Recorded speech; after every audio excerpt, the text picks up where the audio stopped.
Saudara-saudari, marilah kita mendengarkan renungan dengan judul Disanjung tapi dikhianati,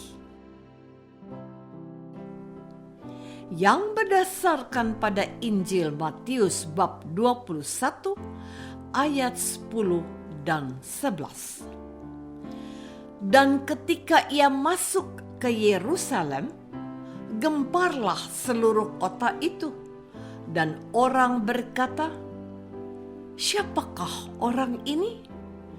Dan orang banyak itu menyahut, "Inilah Nabi Yesus dari Nazaret di Galilea." Dalam nama Bapa dan Putra dan Roh Kudus. Amin.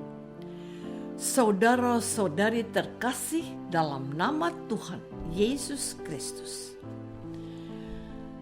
Hari ini dimulai hari-hari dalam rangkaian Pekan Suci. Diawali dengan hari Minggu Palma.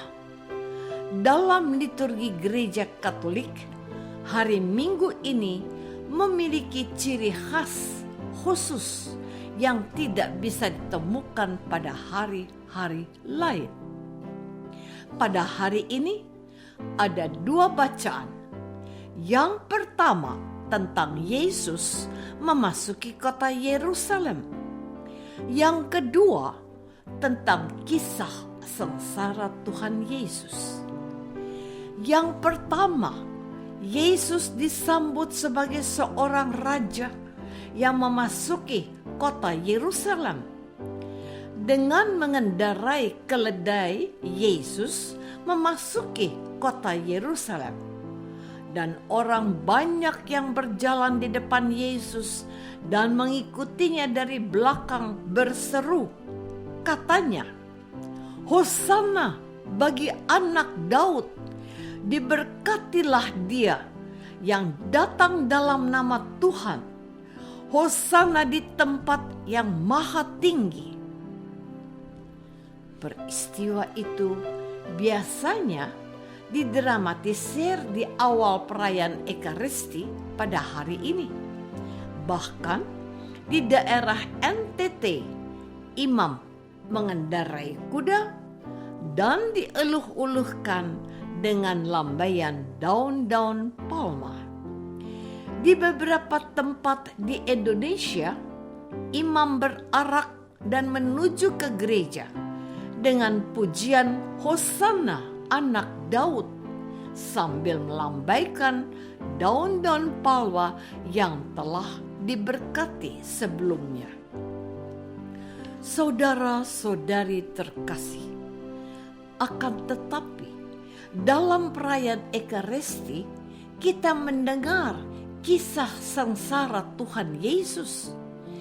Kisah itu biasanya dibacakan oleh beberapa orang petugas yang diberkati oleh imam terlebih dahulu. Ada yang menjadi narator, ada yang menjadi Pilatus, Kayafas, ada yang menjadi orang banyak, dan ada pula yang menjadi Yesus. Dalam kisah sengsara itu terdengar suara amarah dan kebencian orang-orang banyak. Orang yang tadinya menyanjung Yesus dan mengeluh-eluhkan dia, mereka berbalik melawan Yesus karena hasutan orang-orang Farisi dan ahli-ahli Taurat. Inilah yang kita dengar. Kata Pilatus kepada mereka, "Jika begitu, apakah yang harus kuperbuat dengan Yesus yang disebut Kristus?" Mereka semua berseru, "Ia harus disalibkan," katanya. Tetapi kejahatan apakah yang telah dilakukannya? Namun mereka makin keras berteriak, "Ia harus disalibkan." Inilah fakta yang terjadi bahwa ada orang yang dengan begitu mudah berubah hati dan pikirannya. Yesus disanjung, tapi Yesus mereka tolak juga. Saudara-saudari terkasih, pada hari ini kita telah memulai Pekan Suci tahun ini dengan merayakan kisah Tuhan Yesus memasuki gerbang kota Yerusalem. Dia dieluh-eluhkan sebagai seorang raja dan disebutkan sebagai anak Daud. Daud itu raja besar bagi bangsa Israel. Bahkan sampai hari bintang Daud menjadi bagian dari bendera negara Israel. Orang banyak sudah mengakui Yesus sebagai anak Daud yang dijanjikan dan diramalkan berabad-abad lamanya. Mereka sudah menegaskan bahwa Yesus itu adalah raja mereka. Dan itu kemudian ditulis oleh Pilatus di atas kayu palang penyalipannya. Yesus orang Nazaret, raja orang Yahudi. Dan sampai hari ini kita melihat tulisan INRI di atas kayu salib sebagai bentuk penghormatan dan pengakuan bahwa Yesus adalah raja. Sayangnya, pada hari ini juga kita dikejutkan dengan amarah orang-orang yang sama dan menuntut agar raja mereka itu harus disalibkan. Apa-apaan ini? Apakah ini juga menjadi pertanyaanmu saat ini? Jikalau ya, berarti Anda sedang sadar akan kejadian yang tidak beres yang telah terjadi 2000 tahun yang lalu. Ada begitu banyak orang yang dengan sangat mudah digerakkan oleh kebencian orang-orang yang tidak suka pada Yesus. Mereka yang tadinya menyanjung Yesus kini mengkhianati Dia. Saudara-saudari terkasih, pertanyaannya, mengapa hal itu bisa terjadi?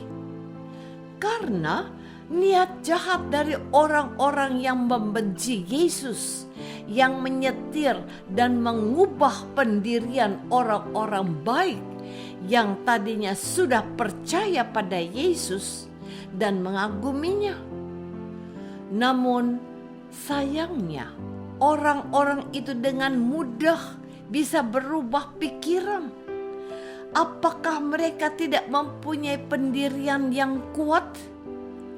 Bisa jadi memang tidak ada penjelasan apakah mereka diiming-iming sesuatu oleh orang-orang Farisi untuk menolak dan berbalik melawan Yesus. Dalam keriuhan dan kegaduhan, orang-orang banyak dibakar oleh hasutan dan kemarahan orang-orang Farisi dan ahli-ahli Taurat. Mereka lupa akan semua kebaikan dan kasih Yesus yang sudah mereka alami selama ini. Inilah fakta yang masih bisa kita temukan sampai hari ini. Saya dan Anda juga mungkin adalah pelakunya. Kita ini percaya kepada Yesus, rajin ke gereja dan mendengarkan sabdanya, serta menyambut tubuh Tuhan sekurang-kurangnya pada hari Minggu. Namun hidup kita sering bertentangan dengan kehendak Tuhan. karena kita masih dengan mudahnya melakukan perbuatan berdosa. Inilah saatnya untuk introspeksi diri. Yang menyedihkan adalah bahwa ada beberapa saudara kita yang telah dibaptis, akhirnya memilih untuk tidak setia kepada imannya akan Yesus Kristus, dan ia beralih kepercayaan dan mengkhianati imannya. Mereka lupa bahwa Yesus sangat menyayangi mereka. Demi harta, demi alas yang cinta, demi kedudukan mereka memilih meninggalkan Yesus. Hal itu jangan lagi terjadi di antara kita yang mendengarkan renungan hari ini. Apakah aku sudah berusaha untuk setia kepada Yesus meskipun banyak godaan? Marilah kita berdoa.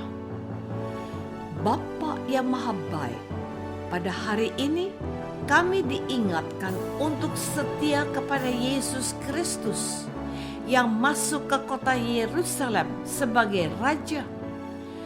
Berilah kami kesetiaan kepadanya dan berusaha tidak menolak Dia, sebab Dialah Kristus, Tuhan dan pengantara kami. Amin. Semoga kita semua selalu dinaungi dan dibimbing oleh berkat Allah yang Maha Kuasa, Bapa dan Putra dan Roh Kudus. Amin.